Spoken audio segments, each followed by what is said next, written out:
감사드리며 예수 그리스도의 이름으로 기도드립니다. 아멘. 아멘.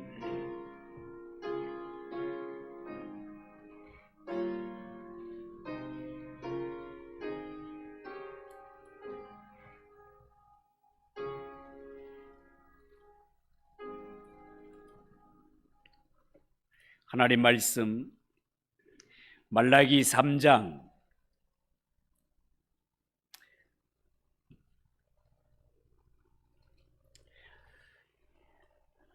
1절에서 6절까지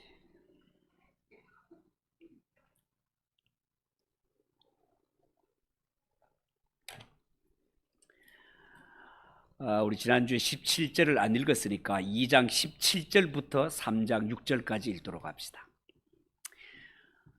2장 17절부터 한 절씩 교독합니다. 17절입니다.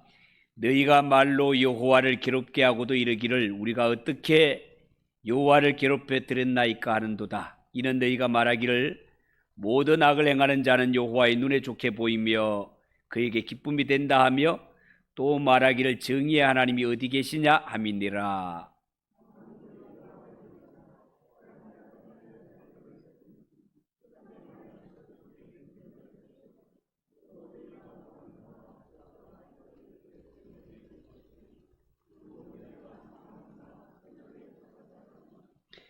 그가 임하시는 날을 누가 능히 당하며 그가 나타나는 때에 누가 능히 서리요. 그는 금을 연단한 자의 불과 표백하는 자의 잿물과 같을 것이라.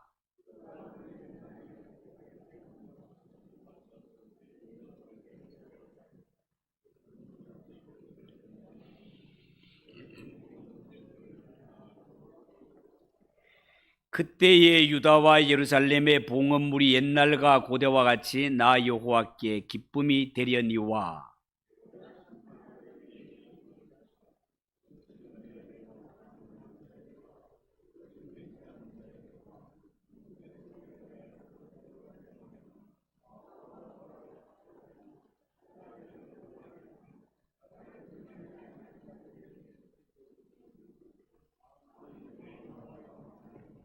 같이 읽읍시다.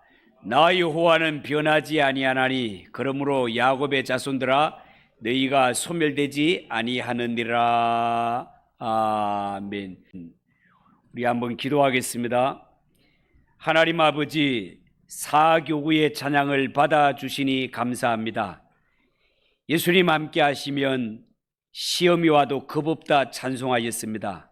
하나님, 예수님과 동행하는 것보다 더 큰 은혜와 복이 없다는 사실을 알고 주님 오시는 그날까지 내 마음속에 예수님 손 꼭 붙들고 살아가는 우리 성도들이 되게 하옵소서.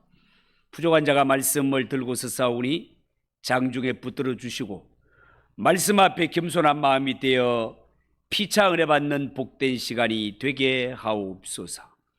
예수님의 이름으로 기도하옵나이다. 아멘.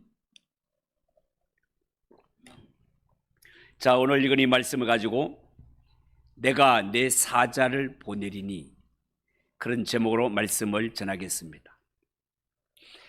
여러분, 유다 백성들이 70년의 바벨론 포로에서 돌아와서 처음에 스룹바벨을 중심으로 해서 성전을 재건하였습니다. 그렇지만 예루살렘 성벽은 여전히 허물어진 상태에 있었죠. 그래서 성전이 재건되고 난 후 약 70년 만에 이번에는 느헤미야를 중심으로 성벽도 재건이 되었습니다. 이렇게 성전도 재건이 되고 성벽도 재건이 되었지만, 그러나 이스라엘 백성들의 삶과 신앙은 새로워지지를 못했습니다. 포로에서 돌아온 지 100년도 넘는 세월이 지났건만 그들의 신앙은 여전히 그대로였습니다. 이러한 때에 등장한 선지자가 바로 말라기 선지자가 되겠습니다. 여러분, 말라기 선지자는 지금 1, 2장에 살펴보았지만 하나님의 제사장들이 하나님을 하나님답게 섬기지 않으므로 제사장들이 하나님의 이름에 먹칠을 했고 제물로 드리는 짐승은 반드시 하나님 앞에 온전해야 하건만 제사장 자신들의 이득을 위해서 온전치 못한 짐승도 받아주고 하나님의 언약을 깨뜨리는 이런 죄악된 삶을 사는 것을 보고 선지자는 너희들의 중심이 하나님께 돌아오라고 강력하게 책망하는 것을 보았습니다.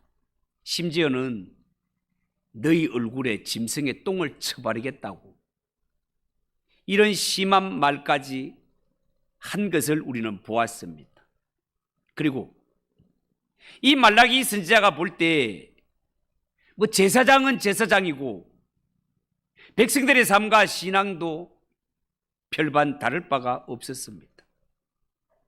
하나님의 백성이라고 하는 이 언약 백성들이 살아가는 모습을 볼 때 자기 형제에게 거짓을 행하고 이방신의 딸들과 결혼하는 것도 스슴지 않고 이방신들의 딸과 결혼했다는 것은 하나님의 언약 백성들이 하나님 최고의 신앙이 아니라 그들은 우상을 섬기는 자들과 결혼을 하고 하나님의 말씀을 등지고 살기를 우습게 알았다, 그런 뜻이 되겠습니다. 그러면서 오늘 17절에 보면 우리가 언제 하나님을 습습하게 했느냐고 그렇게 발뺌하는 것을 우리가 볼 수 있습니다. 여러분, 하나님의 백성들의 신앙과 삶이 이 정도에 이르렀다면 천번만번 심판을 받아도 할 말이 없을 것입니다. 그렇지만 하나님은 하나님의 백성들의 삶이 이러함에도 불구하고 끝까지 그들을 포기하지 않으시고 다시 한번 그들을 말씀과 신앙으로 든든히 세우기 위해 하나님의 사랑을 진하게 보여주십니다. 오늘 읽은 이 성경 말씀은 앞으로 너희에게 주의 사자가 와서 주의 백성을 연단하시고 공의롭게 행할 것에 대해서 예고하는 말씀이 되겠습니다. 여러분 1절 말씀을 한번 보십시오. 1절에 만군의 여호와가 이르노라, 보라 내가 내 사자를 보내리니 그가 내 앞에서 길을 예비할 것이요 또 너희의 구하는 바 주가 호련히 그 전에 임하리니 곧 너희의 사모하는 바 언약의 사자가 임할 것이라, 그렇게 말했습니다. 여러분, 이 말씀을 보면 하나님께서 앞으로 유다 백성들에게 2명의 사자를 보내겠다고 말씀하십니다. 첫 번째 사자를 일으켜 내 사자라고 했습니다. 내 사자가 미리 와서 주님의 길을 예비하는 역할을 하게 될 것이다, 그렇게 말씀했고, 두 번째 사자는 너희의 구하는 바 주님이시자 언약의 사자로 이 세상에 오실 것이라고 그렇게 예고하고 있습니다.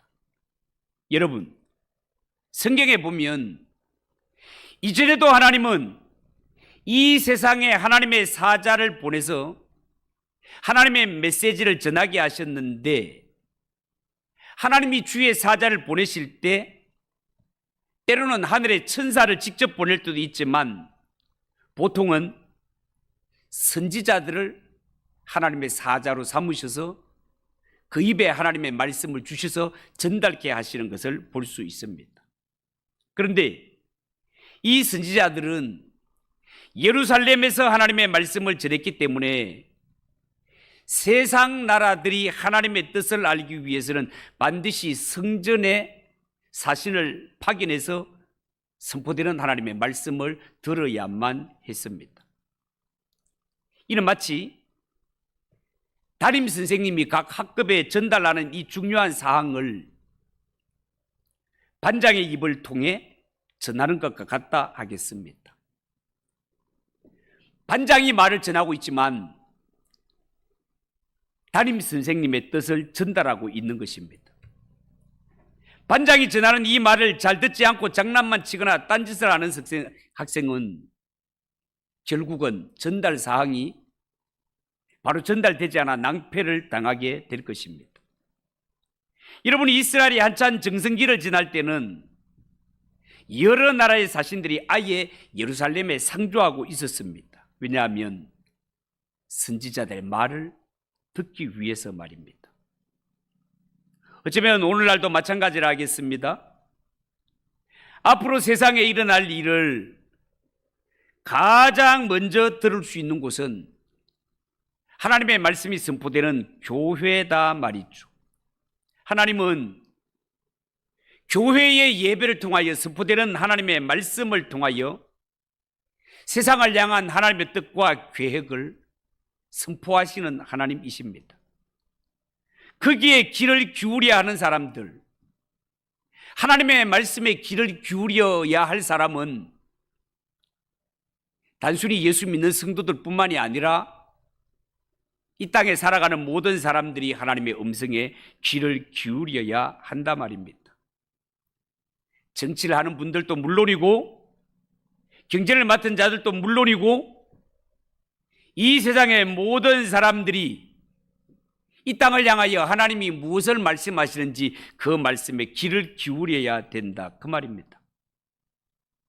여러분, 하나님께서 주의 선지자를 통하여 전하시는 소식이 뭡니까? 오늘 이 성경을 통해서 언급하면 장차 이 세상에 아주 중요한 날이 오게 될 텐데 그때 하나님께서 친히 두 명의 사자를 동시에 보내신다는 것입니다. 그 중에 한 명은 선지자 말라기와 같이 이름이 똑같은 나의 사자가 한 분이 올 것이고, 이 나의 사자는 바로 뒤에 올 이 하나님의 사자의 길을 예비할 자인데, 진짜 주인공은 뒤에 오실 언약의 사자가 진짜 너희가 신경을 바짝 쓰고 영접해야 될 하나님의 사자인 것을 예고하였습니다. 여러분, 말라기가 구약의 마지막 선지자 아닙니까? 그런데 신약에 와서 보니 말라기 3장에 예고된 나의 사자, 미리 오는 나의 사자와 이어서 오는 언약의 사자가 누구였습니까? 성경에 기록된 대로 미리 오는 주의 사자는 세례 요한이었고, 이어서 오는 언약의 사자는 예수 그리스도셨습니다. 여러분, 세례 요한은 와서 설교할 때마다 자신의 뒤에 오실 분은 그 능력이 자기보다가 훨씬 크다고, 나는 그의 신들매조차 감당하지 못한다고, 그렇게 말씀하는 것을 우리가 볼 수 있습니다. 마가복음 1장 8절에 보면 내 뒤에 오시는 분이 세례를 주는 것을 자기와 비교할 때, 나는 너희에게 물로 세례를 주지만 내 뒤에 오시는 분은 성령으로 세례를 주신다고, 그렇게 말씀하셨습니다. 자, 그러면 하나님께 먼저 보냄을 받는 나의 사자를 한번 봅시다. 나의 사자가 누구라고요? 세례 요한. 여러분, 나의 사자를 보낸다는 말은 하나님 편에서 내가 참으로 아끼고 사랑하는 사람을 사자로 보낸다, 그런 뜻입니다. 여러분, 정말 그렇습니다. 세례 요한은 하나님이 아주 사랑하고 아끼는 종이었습니다. 이사야 40장 3절 4절에 보면 세례 요한을 가리켜 광야에서 외치는 소리라고 불렀습니다. 옮기면 외치는 자의 소리여 이르되 너희는 광야에서 여호와의 길을 예비하라, 사막에서 우리 하나님의 대로를 평탄하게 하라. 골짜기마다 두두어지며 산마다 언덕마다 낮아지며 고르지 아니한 곳이 평탄하게 되며 험한 곳이 평지가 될 것이요. 이사야 선지자가 이런 예고를 하는데요, 여러분, 본래 이 말씀은 유다 백성들이 바벨론에서 돌아올 일에 대하여서 예언하는 말씀이 되겠습니다. 하나님 앞에 범죄하여서 바벨론의 포로로 끌려갔던 하나님의 백성들, 하나님께서 친히 바벨론까지 그들을 찾아간다는 의미에서 이 예언을 선지자를 통하여 한 것이었습니다. 여러분, 옛날에 왕이 행차할 때 보면 왕의 뒤에 수많은 군인들이 따릅니다. 백성들이 함께 왕의 뒤를 따라가기 때문에 왕이 한번 행차를 하면 수개월 전부터 왕이 가야 할 그 길을 먼저 닦아 놓도록 되어 있습니다. 중간에 골짜기가 있으면 메워서라도 평평하게 만들고, 높은 산이 있으면 깎아서라도 평평하게 만들고, 특히 예루살렘에서 바벨론까지는 거기는 산도 많고 깊은 골짜기도 많았기 때문에 반드시 길을 닦을 필요가 있었습니다. 성경은 세례 요한, 이 세례 요한이 바로 그 길을 뒤에 이어올 왕의 대로를 닦아야 하는 이러한 예비 사자로 비유하는 것을 볼 수 있습니다. 자, 그런데 문제는요, 유다 백성들이 바벨론에서 돌아올 때는 이런 일이 일어나지 않았다는 거예요. 하나님의 사자가 미리 와서 길을 준비하고 다리를 만드는 이런 일 같은 것이 일어나지를 않았습니다. 어떤 일이 일어납니까? 바사, 페르시아죠. 당시에 페르시아의 대왕이었던 고레스가 유다 백성들을 포로로 붙들고 있는 대제국 바벨론을 무너뜨린 후에 그 땅에 억울하게 잡혀와서 종살이하고 있는 동족들을 본국으로 돌아갈 수 있는 은혜를 베풀어 줍니다. 누가? 고레스 대왕이. 그래서 이 억울하게 종살이하고 있는 유다 백성들을 불쌍히 여겨 이제 너희들은 본국으로 돌아가도 좋다라는 칙령을 내리게 되고, 유다 백성들이 알아서 제 길을 찾아 돌아왔을 뿐입니다. 자, 그러면 이사야 선지자가 예언한 이 예언은 어떻게 되는 것입니까? 여러분, 성경에서 말하는 이 바벨론에서 돌아오는 것은 이스라엘의 진정한 귀환이 아니었습니다. 이것은 하나의 일종의 상징적인 사건이었습니다. 이사야가 예고한 실제적인 하나님의 백성들이 돌아오는 이러한 사건은 따로 이루어지게 될 것입니다. 이사야 선지자가 예고하는 실제적인 귀환이라는 것은 하나님을 알지 못했던 이방인들이 전 세계에서 예수 그리스도의 복음을 듣고 주께로 돌아오는 일이 역사 가운데 일어나게 될 것이라는 것입니다. 그러니 이 이사야 선지자의 예언은 바로 예수 그리스도를 중심한 구원에 관한 예언 메시지가 되는 것이란 말이에요. 다시 말해서 유다 백성들이 바벨론에서 돌아오는 것은 진정한 구원의 완성이 아니라 구원의 시작에 불과한 모습이었다는 겁니다. 그들이 돌아오는 것은 하나의 선발대였고, 진짜 구원은 세례 요한 이후부터 이루어지게 된다는 것입니다. 이제는 누구든지 예수 그리스도의 이름을 부르기만 하면 구원을 얻게 되며, 예수의 이름으로 하나님 아버지께 구하는 기도, 응답받는 능력이 나타나게 될 것입니다. 왜냐하면 하나님의 아들이신 예수 그리스도가 오셔서 십자가 위에 단번에 들이신 완벽한 제사로 말미암아 죄인들이 하나님께 나아갈 수 있는, 그동안 꽉 닫혀 있던 하나님께로 나아가는 문이 활짝 열리게 되기 때문에 그렇습니다. 그런데요, 인간은 죄인이요 영적으로 무지해서 하나님이 보내시는 이 메시아 언약의 사자인 주 예수 그리스도를 알아보지도 못한 채 그를 통해 이렇게 엄청난 예수 그리스도는 하나님의 아들이시오, 그의 십자가 제사를 통하여 하나님께 나아갈 길이 막혀 있었던 죄인들에게 예수님의 십자가와 부활이 하나님께 나아갈 길을 활짝 여는 이런 축복의 인물이 오지만,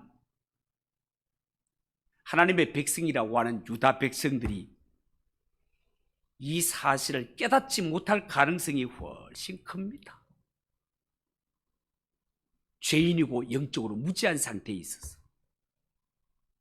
그래서 이 영적 무지에 빠져 있는 하나님의 백성들에게는 하나님의 아들이신 예수 그리스도를 앞서 와서 소개해 줄 인물이 필요했고, 이 예수 그리스도에 대해서 미리 와서 소개할 사명을 맡은 자가 세례 요한이었고, 예수님이 십자가 부활 승천하신 후에는 사도 바울이 그 일을 맡게 되는 것을 볼 수 있습니다.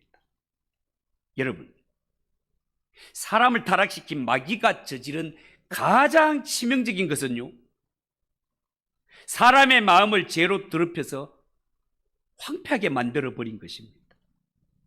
그래서 하나님의 아들이신 예수 그리스도가 오셔서 십자가를 지시고 죽으시고 다시 사심으로 말미암아 구원의 문을 활짝 열어주셨지만, 사람들은 이 사실을 인정하려고 하지 않습니다. 믿으려고 하지 않습니다. 그 예수를 나의 구주로 영접하려고도 하지 않습니다. 그래서 세례 요한은 이 사람들의 마음을 평탄하게 만들어서 예수 그리스도로 나아갈 수 있는 길을 돕기 위해 도우미로 오는 인물이 세례 요한이었다는 것입니다. 여러분, 이 세상에 어떤 사람은요, 산처럼 마음이 높아져서 교만해져서 예수를 믿지 않는 사람도 있고, 어떤 사람은 골짜기처럼 마음이 깊이 패여서 자기 상처와 이러한 것에 빠져서 예수 믿지 않는 사람, 어떤 사람은 자기 의에 도취되어서, 어떤 사람은 먹고 사는 것이 힘들어서 예수를 믿지 않습니다. 이런 사람은 주께로 나오게 하는 일에 절대적으로 도움이 필요하단 말이죠. 높아진 마음은 깎아내리고 파인 마음은 좀 도두어서 예수 그리스도의 말씀을, 하나님의 말씀을 그 마음에 바르게 받아들일 수 있도록 옆에서 도와줄 사람이 필요한 것입니다. 이 일을 위하여 세례 요한이 왔고, 오늘날 또 이 세상에 예수의 복음을 전하면 예수가 누군지, 그가 진 십자가가 나와 무슨 상관이 있는지, 예수님이 다시 사시고 부활하신 것이 도대체 어떤 능력이 있는지 전혀 관심 없이 그렇게 살아가는 자들이 세상에는 다반사다. 그들에게 있어서 마치 세례 요한이 와서 길을 닦으며 도움 역할을 했던 것처럼, 오늘날 이 세상에 예수를 믿지 않는 그들에게 마음을 낮추고 채울 것은 채우고 주께로 돌아올 수 있는 그 길을 다듬는 역할을 해야 할 자들이 누구다? 오늘날 교회와 예수 믿는 성도들이 그 사명을 감당해야 할 자들이란 말이에요. 여러분, 말라기 선지자 예언 중에서 가장 중요한 것은요, 아주 특별한 신분을 가지신 여호와의 사자가 이스라엘을 방문하게 된다는 것입니다. 이분은 얼마나 특별한 분인지 인간들은 보아도 잘 안 믿고 들어도 잘 믿지 않는다는 거예요. 하늘의 하나님 아버지로부터 보냄을 받은 하나님의 아들이요 메시아라는 신분을 가지신 이가 찾아오셨건만 그를 알아보지도 못해서 영접하지도 않고, 영접이 다 뭡니까? 멸시해서 쫓아버렸다면, 아니 죽여버렸다면 이 얼마나 안타까운 일이겠습니까? 예를 들어서 군 부대의 사령관이 자기 부대로 들어가려고 하는데 이 신빙 보초가 알아보지 못해서 막아서서 못 들어간다고 길을 가로막거나, 대통령이 변복을 하고 초란 차림으로 청와대에 들어가려고 하는데 경비를 서는 군인이나 경찰이 알아보지 못하고 유치장에 가두어 버렸다면 이 얼마나 답답한 일이냐 말이에요. 성경에 나오는 언약의 사자 주 예수 그리스도, 우리를 구원하러 오신 메시아이신 예수님이 그런 일을 당하셨단 말이에요. 자기 땅에 자기 백성을 구원하러 오셨거늘 그의 백성들은 알아보지도 못하고 멸시하고 매로쳐서 십자가에 못 박아 버리는 우를 범하고 말았단 말이에요. 여러분, 구약 이스라엘 역사를 보면 구약에 한 특별한 천사가 이스라엘 백성들과 늘 함께하는 것을 알 수 있습니다. 이분은 분명히 성부 하나님이 아니신데 성경은 여호와라고 부를 때도 있고 때로는 천사라고 불릴 때도 있습니다. 그러나 다른 천사와는 분명히 구별되는 존재였기 때문에 이 천사에게는 정관사를 붙여서 그 천사라고 모세는 그렇게 기록을 했습니다.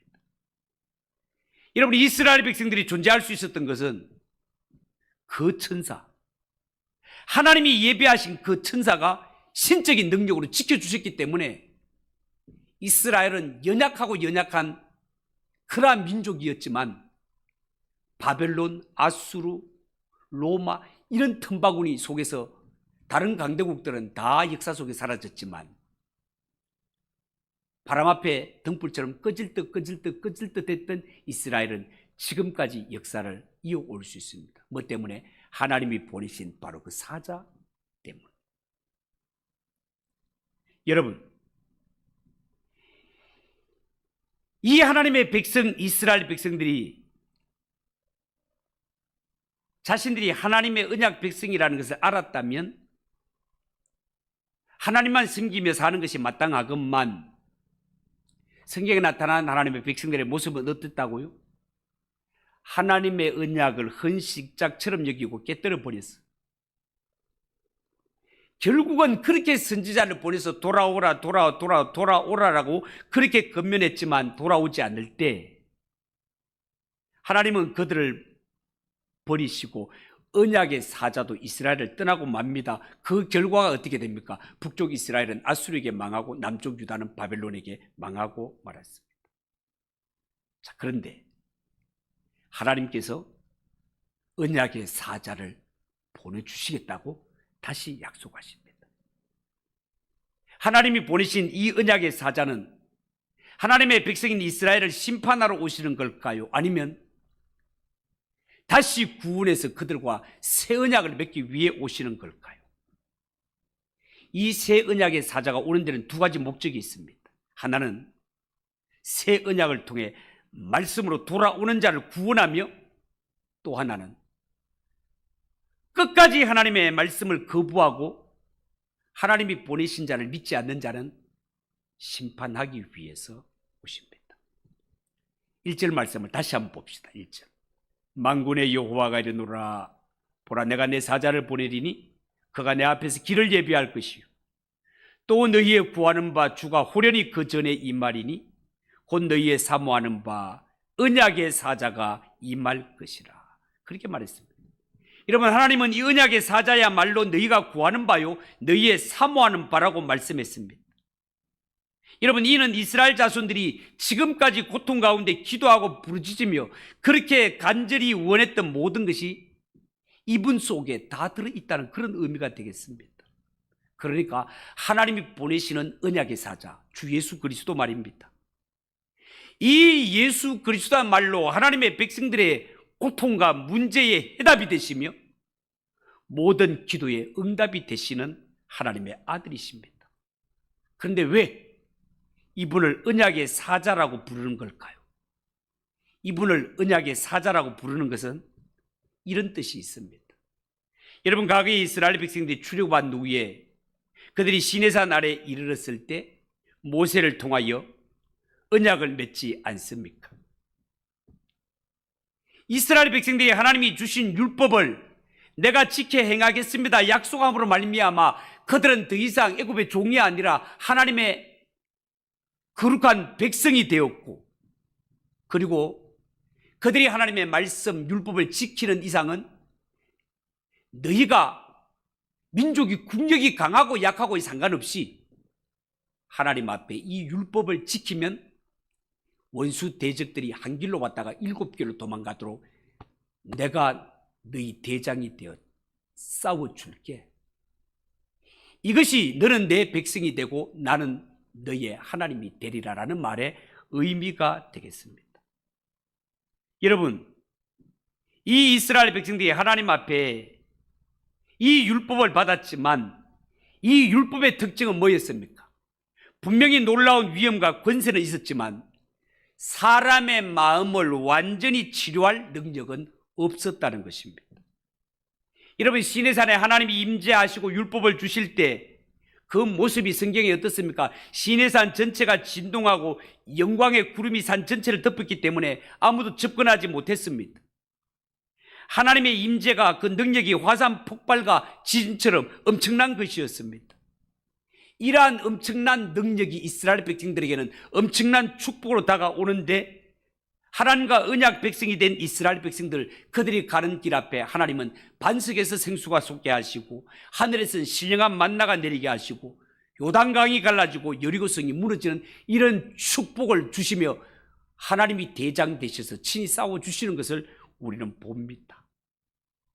그런데도 이런 엄청난 은혜와 축복을 받았지만 이 율법은 하나님의 백성들의 부패하고 타락한 심령은 고치지를 못했습니다. 뭘 보아할 수 있습니까? 모세가 40일 동안 율법을 받기 위해 올라갔다가 안 내려오니까 백성들은 뭘 하고 있습니까? 모세가 죽었는갑다. 우리레고에서 인도에 있는 신을 만들어내 하면서 금을 모아가지고 금송아지를 만들어갖고 그게 온갖 죄를 지으며 광야 길을 갈 때도 틈만 나면 원망하고 불평하고 원망하고 불평하다가 망하는 것을 보지 않습니까? 이런 이스라엘 백성들을 온전히 고치기 위해 하나님은 주 예수 그리스도를 보내는데 그분이 올 때 언약의 사자라는 명칭으로 온단 말이에요.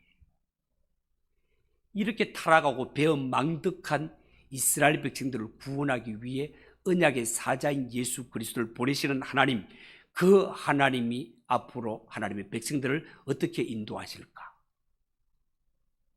그것은 다음 주에 말씀을 드리도록 하겠습니다. 기도하겠습니다. 하나님 아버지, 은혜를 감사합니다. 한량없는 하나님의 은혜와 기적을 보면서도 하나님의 백성이라 하는 이스라엘 백성들이 하나님이 보내신 하나님의 아들 메시아를 알아보지 못하고 십자가에 못 박는 엄청난 일들을 우리가 봅니다. 그렇지만 하나님은 그를 끝까지 버리지 않으시고 하나님께서는 자신의 뼈를 깎고 살을 깎았으라도 한 번 택하신 자를 끊임없이 끝까지 구원하시는 능력의 하나님이심을 말씀을 통하여 깨닫습니다. 하나님 아버지, 오늘 이 말씀을 듣는 모든 성도들의 마음을 하나님께서 감동시켜 주셔서 우리 위에 오신 예수님이 나와 무슨 상관이 있으며 날 위해 어떤 일을 행하셨는가를 바로 알고 바로 믿는 성도들이 되게 하옵소서. 예수님의 이름으로 기도하옵나이다. 아멘. 440장 찬송하겠습니다.